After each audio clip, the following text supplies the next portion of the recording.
The Zambezi is Africa's fourth largest river system, and its basin encompasses some 1,400,000 square kilometers.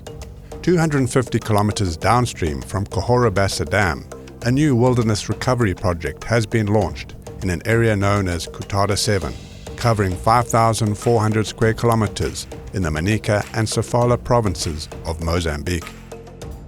During the 1960s and early 70s, this area was one of the best safari hunting concessions in the country. The Liberation War of the 1970s, followed by a 16-year civil war, saw the end of safari hunting and the decimation of wildlife populations. The conflict forced many people from the surrounding areas to congregate along the banks of the Zambezi River and the main roads. Cahora 7 is now divided into 5 districts and is home to around 120,000 people, 13,000 head of cattle, 70,000 goats, and 8,000 smaller livestock animals. Streambank cultivation along the Zambezi and other smaller rivers, slash and burn field preparation, timber poaching, charcoal production, and illegal gold mining are some of the current destructive practices carried out in the area. Vincent LDA Company CEO David Gundi is determined to restore Cahora 7 to its former glory in the form of the Zambezi-Tambara Wilderness Conservancy. A research team was assigned to assess the prospects of the project. Data from the extensive field research conducted by the company using standard industry methodologies was used to try and find a harmonized human, livestock and wildlife cohabitation model which would yield the most significant benefits to all stakeholders. Our first task was to go and quantify the number of people already existing in the communities and look at settlements already established, those which can be moved and those we can move. It was a process of nearly 6 months, consultations with communities, telling them what we needed to do, telling them this is a Cahora. Then we had to come up with a compromise. The team of researchers surveyed the area to evaluate the fauna and flora and availability of perennial water, the ecological carrying capacity and species density, human settlement types, and identify those that needed to be relocated, human and livestock populations, farming types and practices, adequate arable land that would fulfill community needs and environmental considerations, a practical community-based wildlife zoning model. The company analyzed 3 possible models: the open system, the unified closed system, and the closed fragmented system.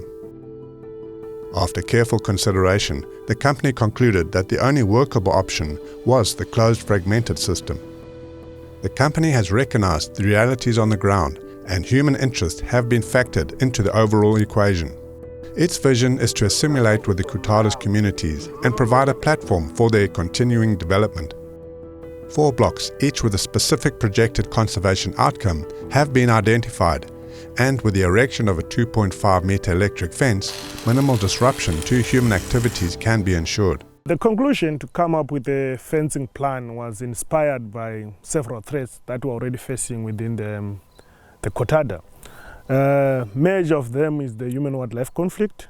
We have had several cases of buffaloes closing in into their fields, destroying their crops. Elephants also doing the same, coming from Cahora 9. Lions is doing the same again. So when we're doing these public consultations, they also raised such concerns to say, if you are going to introduce wildlife, how are we going to deal with those conflicts? We had to go down to the drawing table again to come up with a proposal to introduce the fence, and those are like the Bonox fence, the one which can carry a big 5. There are cases of timber being poached. They are going deep into the Conservancy, trying to retrieve, those old trees, and those are like our keystone species for the ecosystem maintenance, and we don't want them disturbed. And then there are issues to do with gold mining. There's a community close to the Conservancy. There's gold panning going on there. And obviously their purification methods include the use of mercury, a bad chemical when released into the waters of our ecosystems. So in order to curb for such intrusions and problems, the proposal for a fence line came through, and it's going to be erected far from the communities. We leave them there, buffer zones, which is a 10-kilometer buffer sometimes, 8-kilometer buffer sometimes for their economic activities. It's a massive investment, but it's a necessary one because it's going to limit those intrusions between communities and wildlife. And also it's going to make sure that we try to maintain what we have invested in. The company held a series of meetings to present the proposal to central, provincial and district governments, including the Council of Ministers, Ministry of Lands and Tourism, and the various local communities.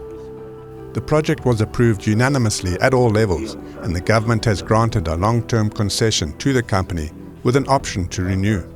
To achieve the goals of the Zambezi-Tambara Conservancy, 420 kilometers of electric game fencing will be erected. 13,000 animals of various species will be introduced. 150 boreholes will be drilled in strategic locations to provide water across the 4 blocks. So in the wilderness area of the Zambezi-Tambara Conservancy, we'll be bringing the big 5, which is your lion, elephant, buffalo. The leopard already exists in the area. In the future, we might be looking at also bringing the rhino. Establishing a veterinarian school and research center will facilitate the reintroduction of various wildlife species, monitor and prevent zoonotic diseases within the wildlife blocks and community development areas, and help promote scientific tourism. Securing the conservation blocks is essential, and trained security teams have been deployed across the Conservancy.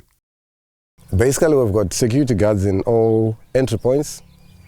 Since the area is quite big, we have put 2 commanders, one responsible for Manica province and one responsible for Sofala province. So we've got fixed points where they control the movement of people in and out of the concession. Then we also do have a mobile unit, which we've got 12 people with the bikes that always move around and do patrols within the area.